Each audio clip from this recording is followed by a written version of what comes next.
Isso aconteceu em novembro do ano passado.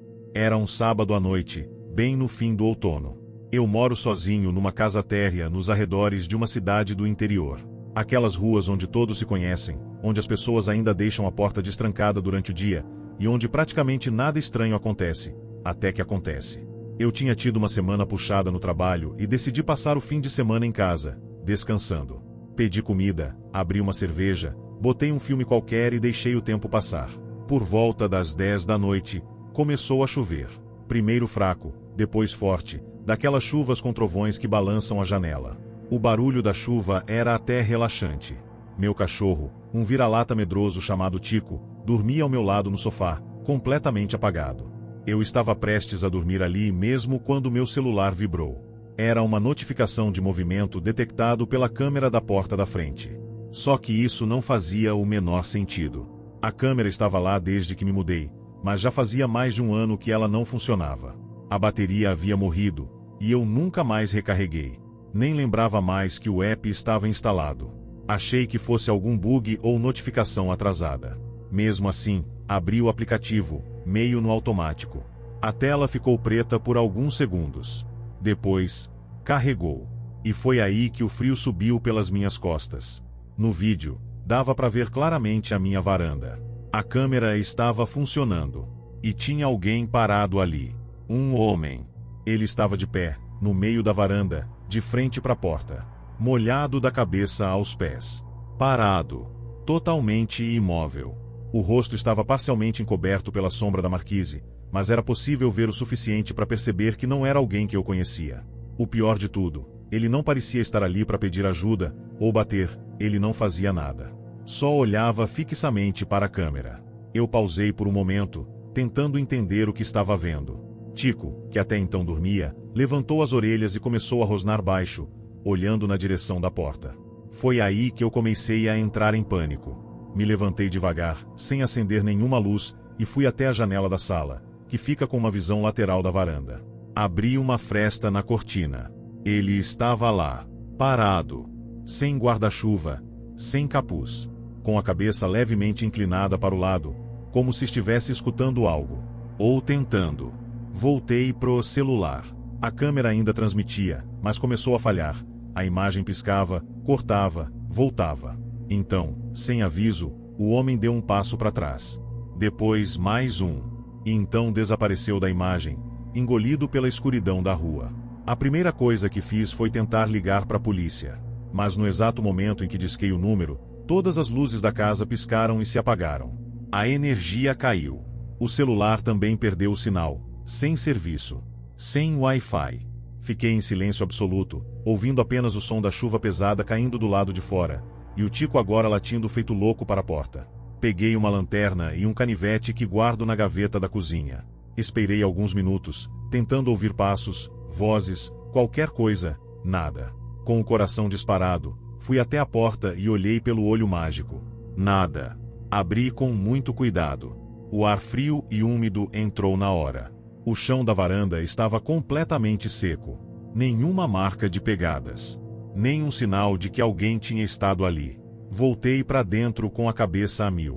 Quando a energia voltou, cerca de 20 minutos depois, a primeira coisa que fiz foi abrir o app da câmera de novo. Não havia nenhum registro. Nenhum clipe salvo. No lugar da transmissão ao vivo, aparecia uma mensagem simples. Dispositivo não encontrado. Aquilo me gelou de novo. Passei o resto da noite em claro, com as luzes acesas e meu cachorro de guarda. Nunca mais vi aquele homem. Mas até hoje, em noites de chuva, eu acordo sem motivo por volta das 3 da manhã. Como se algo me chamasse. E toda vez, mesmo sabendo que a câmera não funciona, eu abro o aplicativo. Parte de mim quer garantir que ele não está lá. A outra parte quer ver se ele voltou. A janela do quarto do fundo. Minha avó faleceu no fim de 2022. Ela morava sozinha em uma casa antiga, numa vila cercada por mata, mais afastada do centro da cidade. Quando ela partiu, meus pais decidiram vender o imóvel, mas eu pedi para ficar lá por um tempo. Era um período difícil. Eu tinha acabado de sair de um relacionamento longo, e tudo o que eu queria era isolamento. Silêncio. Um lugar onde ninguém me conhecesse. E a casa dela parecia perfeita para isso. Era uma casa grande, de apenas um andar, com paredes espessas, corredores estreitos e janelas altas. O teto de madeira fazia sons à noite, mas nada que me incomodasse. Na verdade, até me dava uma certa nostalgia, porque eu passava os verões ali quando era criança. Mas o que eu não lembrava, ou talvez nunca tivesse percebido antes, era como o quarto dos fundos tinha uma energia diferente. Era o quarto onde minha avó dormia. E tinha algo naquela janela. Nas primeiras semanas, tudo foi tranquilo. Eu passei os dias pintando, limpando, ouvindo música e tentando colocar minha vida nos trilhos. Mas tudo mudou numa noite chuvosa. Era início de março, quando as tempestades costumam ser mais intensas. Estava assistindo a um filme na sala quando caiu o primeiro trovão, tão alto que sacudiu as janelas. Pouco depois, a energia oscilou, mas não chegou a cair. Me preparei para dormir, mas quando passei pelo corredor e olhei para a porta do quarto dos fundos, senti um desconforto estranho. Como se alguém tivesse acabado de sair dali. Estava tudo escuro. Mas juro que senti o cheiro que minha avó costumava deixar no ar, lavanda e talco. Ignorei e fui para o meu quarto. Era quase 3 horas da manhã quando acordei. Não sei o que me despertou. A chuva ainda caía, mas havia um som diferente misturado ao barulho. Um som seco, repetitivo, como se alguém tocasse levemente em vidro. Toques. 3 deles. Pausados. Precisos. Como uma batida fraca na janela. Levantei tenso, com o coração acelerado. Olhei pela janela do meu quarto, mas não havia nada. Foi então que percebi, o som não vinha dali. Vinha do fundo da casa. Do quarto da minha avó. Pisei devagar no corredor escuro. A luz fraca da tempestade iluminava brevemente a casa a cada relâmpago. Cheguei na porta. Estava fechada. Segurei a maçaneta por alguns segundos. E abri. O quarto estava gelado. As paredes pareciam úmidas. E a janela estava fechada, mas com o vidro embaçado e marcado. Como se alguém tivesse encostado o rosto ali. Havia 2 marcas redondas, na altura dos olhos. E algo ainda mais perturbador, marcas de dedos, como se alguém tivesse apoiado as mãos no vidro, do lado de fora. Mas o mais estranho, aquela janela não tinha acesso fácil. Era alta. A casa era murada, e o único caminho até aquela parte vinha de uma trilha atrás do quintal, tomada pelo mato.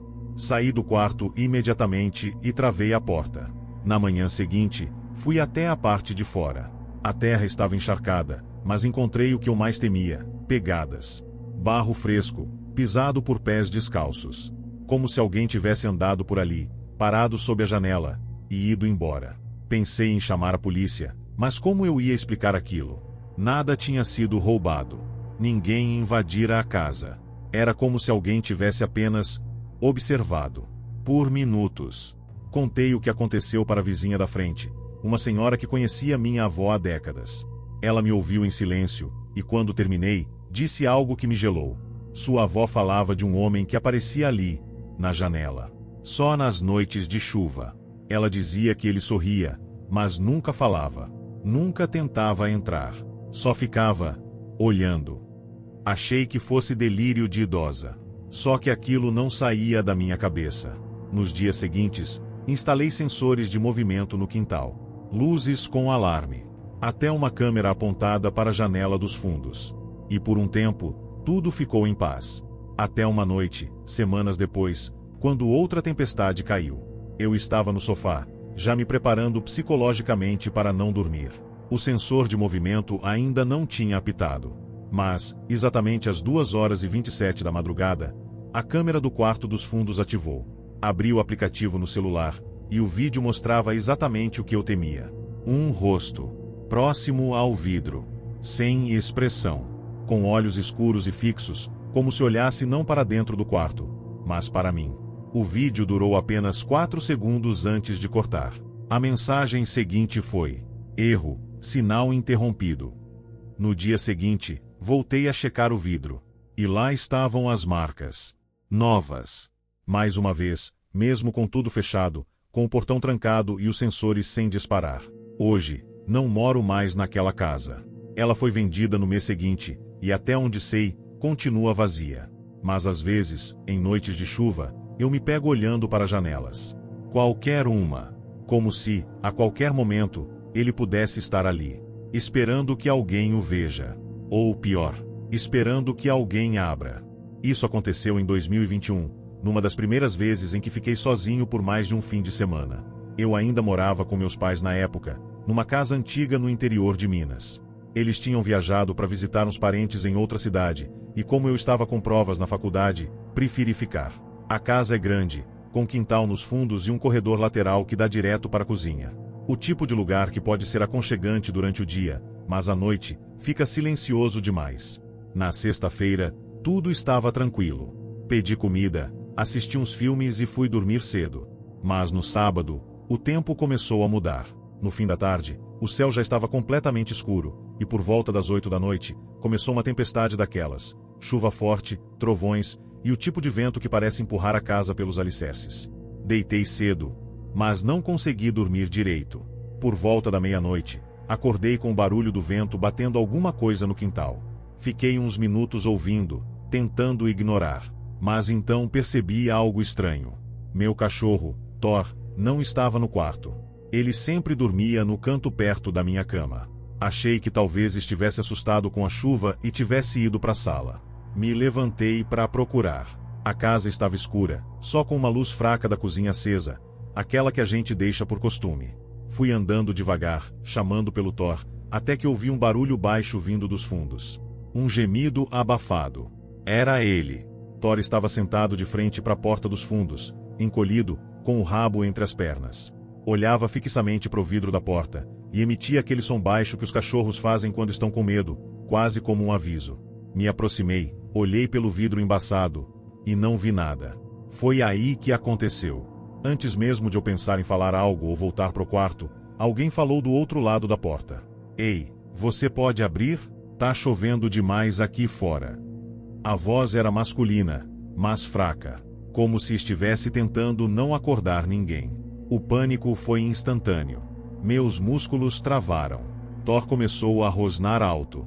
Só um segundo, eu só preciso usar o telefone, continuou a voz. Mas eu não conseguia me mexer. Meus olhos estavam grudados no vidro, mas ainda assim, eu não via ninguém. Senti meu estômago se contrair. Aquela não era uma entrada normal da casa. Era a porta dos fundos. E ninguém usava aquela entrada a não ser a família. Fui me afastando devagar, puxando Thor comigo, e peguei meu celular. Sem pensar duas vezes, disquei o número da polícia. Mas no exato momento em que pressionei ligar, as luzes da casa piscaram, e apagaram. Fiquei no escuro. Sem energia. Sem sinal no celular. A chuva lá fora parecia ainda mais forte, como se o som tivesse se aproximado de repente. E então, algo começou a bater na porta. Não bater como alguém pedindo para entrar, mas como unhas arranhando a madeira. Foi um som áspero, irregular, como se dedos duros e secos raspassem lentamente a superfície da porta. Thor começou a latir com raiva, como nunca tinha latido antes. A voz voltou. Agora mais baixa. Quase sussurrando. Por que você não abre? Eu sei que você tá aí. Naquele momento, minha única reação foi correr. Tranquei a porta da cozinha, corri para o meu quarto, tranquei também e me enfiei debaixo das cobertas, celular na mão, esperando o sinal voltar. Thor estava ao meu lado, tremendo. Fiquei assim por mais de 1 hora. A energia voltou de repente, e com ela, o sinal do celular. Liguei para a polícia imediatamente. Eles chegaram em cerca de 20 minutos. Vasculharam o quintal com lanternas, olharam o mato alto atrás da casa. Nada. Nenhuma pegada visível. Nenhum sinal de que alguém realmente esteve ali. Só lama e folhas molhadas. Mas o que mais me perturbou foi o que um dos policiais disse antes de ir embora. Você fez certo em não abrir. Semana passada, uma casa 3 quarteirões daqui foi invadida durante uma noite parecida com essa. O dono ouviu alguém pedindo ajuda na porta dos fundos, e abriu. Não deu tempo de ligar para ninguém. Fiquei paralisado. Perguntei o que tinha acontecido. Ele só balançou a cabeça e disse: a gente ainda não encontrou quem fez aquilo. Depois daquela noite, nunca mais dormi tranquilo em casa quando chove. E até hoje, sempre que começa uma tempestade, eu verifico tranca por tranca, principalmente a da porta dos fundos. Porque agora eu sei que, quando chove forte o suficiente, ele volta a tentar entrar. O velho da estrada de terra. Isso aconteceu comigo em 2023, numa madrugada chuvosa enquanto eu trabalhava como motorista de aplicativo. Moro em uma cidade do interior de Minas, e de vez em quando rodam poucas corridas durante a madrugada, então costumo aceitar tudo, mesmo quando o destino é meio fora de mão. Naquela noite, por volta das 2h40 da manhã, recebi uma solicitação vinda de uma fazenda nos arredores. O passageiro se chamava apenas T, sem sobrenome. A localização parecia meio perdida no mapa, mas com chuva e tudo, decidi aceitar. Era uma corrida longa, o que significava mais dinheiro. E eu precisava. Peguei a estrada principal e depois virei numa rota secundária que o GPS indicava como atalho. Só que, depois de alguns minutos, percebi que tinha caído numa armadilha. O asfalto acabava e começava uma estrada de terra esburacada e escorregadia, encharcada pela chuva que não dava trégua. O GPS ainda insistia naquele caminho. E como não parecia ter outra rota, continuei. A estrada era cercada de mata de ambos os lados, e minha visibilidade era péssima. O limpador do para-brisa mal dava conta. O único som era da água caindo no teto do carro e o barulho do cascalho sob os pneus. Foi então que eu vi um velho parado no acostamento. Ele usava roupas antigas, paletó marrom, calça escura, sapatos velhos, encharcados. Segurava um lampião aceso, o que me pareceu completamente fora de contexto. Mesmo com a chuva, ele estava ali, imóvel, de pé, me olhando. O reflexo da luz do lampião mal iluminava o rosto dele, mas o pouco que vi, me incomodou. Os olhos estavam muito abertos, como se ele não piscasse há muito tempo. Pensei que pudesse estar perdido ou ferido. Encostei o carro do lado, abaixei o vidro do passageiro e perguntei: "Tá tudo bem, senhor?" Ele fez um gesto com a mão. Um simples aceno, quase como se eu já soubesse o que ele queria. "Me leva para casa", ele disse. A voz era baixa, arrastada, como se a garganta estivesse seca. "Claro, pode entrar aí."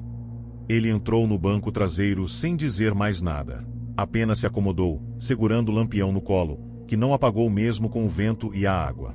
Achei aquilo estranho, mas segui viagem. Comecei a puxar assunto. Perguntei onde morava, se queria que eu colocasse alguma música, essas coisas. Mas ele ficou em silêncio. Só respondeu, minutos depois: "Siga em frente. Eu aviso." O carro parecia mais pesado do que o normal. O ar dentro do veículo tinha um cheiro diferente, úmido, como mofo antigo, de armário fechado por anos. Fingi que não percebi. A estrada começou a piorar. A lama tomava conta.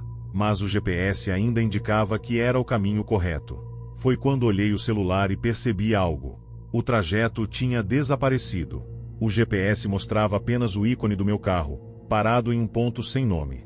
Nenhuma estrada, nenhuma cidade, nenhuma linha. Como se eu estivesse fora do mapa. Olhei pelo retrovisor. O velho estava me encarando. Mas não pelo espelho. Ele olhava diretamente para os meus olhos. Sem mover a cabeça. Sem piscar. O rosto estava mais visível agora. Pálido, enrugado demais, com manchas pretas ao redor da boca, como se tivesse comido terra. Senti meu estômago virar. "O senhor tem certeza desse caminho?" Perguntei. Ele não respondeu. Só murmurou: "Já estamos quase em casa." A frase ecoou na minha cabeça. Quase. Em casa de quem? Foi quando vi, à frente, uma clareira. A estrada de terra levava a um portão de ferro enferrujado, trancado com correntes. Além do portão, havia o que parecia ser uma casa abandonada, engolida pelo mato. O velho disse: "É aqui." Parei o carro, tentando pensar em como sair dali o mais rápido possível. "Tem certeza, senhor? Não parece ter ninguém aí." "Eu moro aqui." "Mas você também." Antes que eu pudesse reagir, senti algo estranho. O carro desligou sozinho. Luzes, motor, tudo. Como se tivesse sido sugado de dentro. Tentei ligar de novo, mas nada respondia. Meu coração disparou.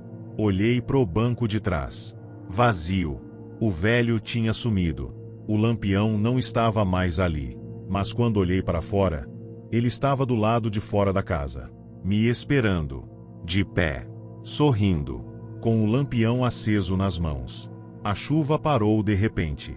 Silêncio total. A única coisa que se ouvia era minha respiração descompassada. Foi aí que percebi algo ainda pior. O banco traseiro estava completamente seco. Sem marcas de barro. Sem respingos. Sem nada. Como se ninguém tivesse sentado ali. Consegui ligar o carro depois de alguns minutos, quando a chuva voltou. A estrada atrás de mim parecia diferente, mais estreita, como se estivesse se fechando. Dirigi de volta para o centro da cidade sem olhar para trás, rezando o tempo inteiro. Quando cheguei em casa, meu celular voltou a funcionar. Fui até o aplicativo do trabalho para ver o nome da corrida. Mas o histórico da corrida simplesmente não existia. Nenhum T. Nenhuma chamada naquela hora. Nenhuma rota para aquela fazenda. Fui até o mapa da região no computador, para tentar achar o portão de ferro ou a casa que vi. Mas não havia estrada nenhuma ali. Nem casas.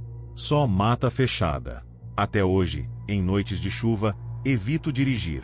Mas recebo, de tempos em tempos, chamadas que aparecem por um segundo e depois somem. Todas com o mesmo nome, T. Sempre no mesmo horário. E sempre no mesmo lugar que não existe. O choro no porão. Essa história aconteceu no ano passado, quando eu me mudei sozinho para uma casa alugada, em uma cidade do interior de Santa Catarina.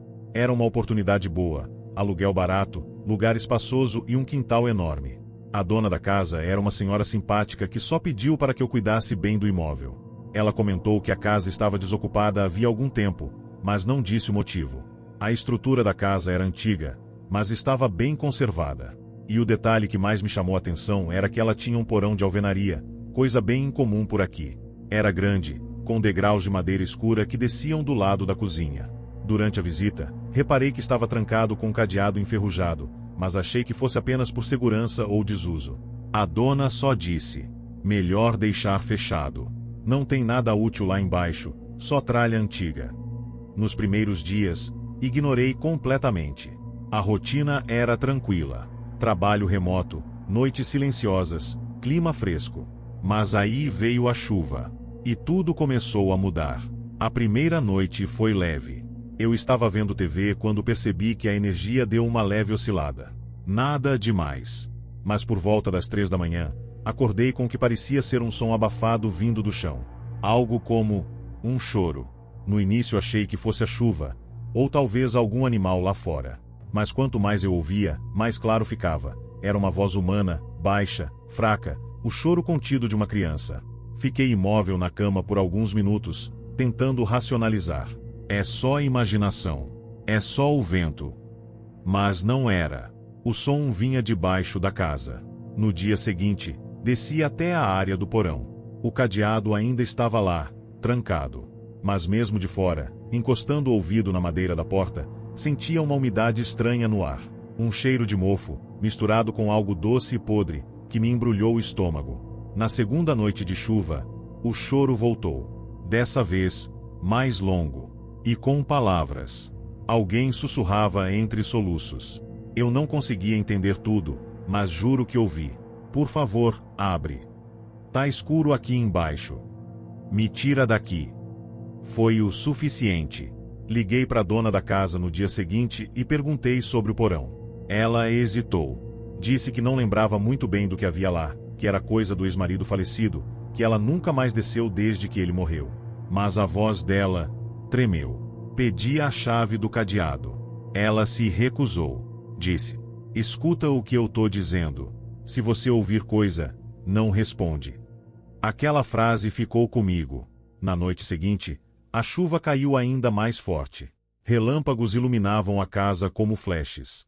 E o choro voltou, agora mais intenso, mais desesperado, como se a pessoa lá embaixo estivesse se arranhando contra a porta. Bati o pé. Peguei uma chave de grifo, arrebentei o cadeado e abri a porta do porão. O cheiro foi a primeira coisa a me atingir, denso, mofado, com um fundo metálico, quase como sangue velho. Desci devagar, com uma lanterna na mão. Os degraus rangiam sob meus pés. A temperatura era gelada, mesmo com o verão lá fora. Lá embaixo, só havia coisas velhas. Móveis quebrados. Sacos de lixo rasgados. Caixas com papéis úmidos. E no canto, um rádio antigo, daqueles de madeira e botão giratório, ainda funcionando, mas soltando apenas estática baixa. E bem ao lado dele, no chão de cimento, havia uma boneca, antiga, de pano, com olhos de botão, totalmente encharcada, como se tivesse sido esquecida ali por décadas. Aproximei o ouvido da estática. E então ouvi, claramente, no meio do chiado: "Você desceu. Agora me escuta." Saí correndo. Subi os degraus tropeçando, bati a porta e empurrei um armário contra ela. Fiquei ali, no escuro, sem saber o que fazer. E então, algo começou a bater do lado de dentro da porta. 3 batidas. Depois silêncio. E uma frase murmurada do outro lado: "Agora você também mora aqui embaixo." Depois daquela noite, mudei de casa. A dona nunca mais atendeu minhas ligações. E alguns meses depois, descobri que a casa foi colocada novamente para alugar, com um novo cadeado no porão. Mas às vezes, em noites de chuva, eu sonho com aquele rádio. E acordo com a voz dele, ainda no meu ouvido: "Me tira daqui." O andar de cima. Em 2022, me mudei para um apartamento pequeno e barato perto da universidade onde estudo. Era o térreo de uma casa antiga, dividida em 2 andares. O andar de cima, segundo o corretor, estava desocupado para reforma, e não havia previsão de outro inquilino tão cedo. O contrato era simples, eu tinha acesso total ao térreo, e o andar de cima ficava completamente fechado. A única escada que levava até lá começava atrás de uma porta trancada na cozinha. Na época, achei até confortável saber que não teria vizinho logo acima. Mas na minha segunda noite na casa, começou a chover forte. E então eu ouvi passos no andar de cima. Passos claros, pesados, como se alguém estivesse andando de um lado para o outro. Pensei que talvez fosse algum trabalhador da reforma que decidiu dormir por lá, ou até o próprio dono da casa. Mas no dia seguinte, quando questionei por mensagem, ele respondeu com algo seco: "Não tem ninguém reformando ainda. O andar de cima está vazio desde 2019. Tentei deixar pra lá. Casas antigas rangem mesmo. Mas toda vez que chovia, os passos voltavam. Às vezes lentos, arrastados. Às vezes corridos, como se alguém estivesse fugindo de algo. E então, começaram os sons de móveis sendo arrastados. Sempre no mesmo cômodo, diretamente acima do meu quarto. Na terceira noite, tomei coragem e fui até a porta da escada. Ela estava trancada, como sempre. Mas eu encostei o ouvido e ouvi claramente o que parecia ser uma cadeira sendo puxada, lentamente, no chão de madeira. E depois, algo mais. Respiração. Pesada. Quase ofegante. Do outro lado da porta. Recuo. Fico paralisado. Minutos depois, silêncio. No dia seguinte, fui pessoalmente até o dono da casa. Ele morava 2 ruas abaixo. Um senhor calado, sério. Expliquei o que estava acontecendo e pedi para ele verificar o andar de cima comigo. Depois de um longo silêncio, ele respondeu: "Você ouviu isso, durante a chuva?" "Sim. Sempre começa quando começa a chover. Então não sobe. Nunca durante a chuva." Fiquei encarando ele, esperando alguma explicação. Ele só completou: "Se continuar te incomodando, posso devolver o depósito. Mas não abra aquela porta. Nem se ela destrancar sozinha."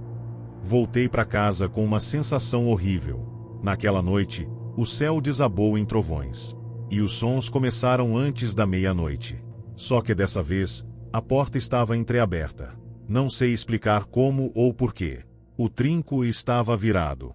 Eu juro que não abri.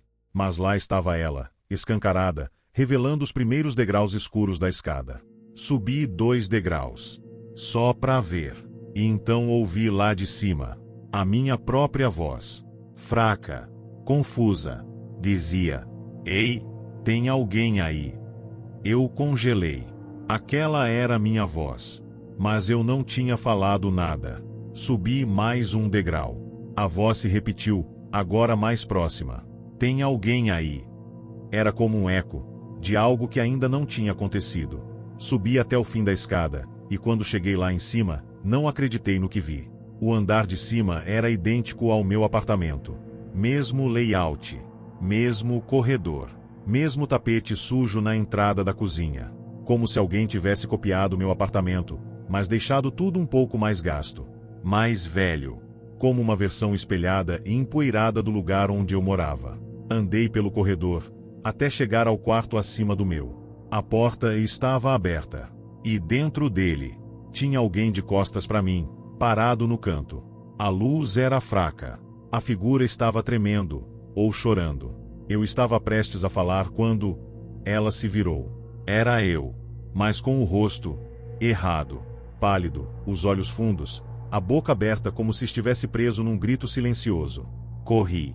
Desci a escada tropeçando. Bati a porta. Tranquei. Fiquei a madrugada toda acordado, ouvindo os passos lá em cima, mas agora, acompanhados de batidas na escada, como se alguém estivesse descendo, e voltando, descendo, e voltando. Na manhã seguinte, a porta estava trancada novamente, como se nunca tivesse sido aberta. Fiquei mais 2 dias ali. Não dormi.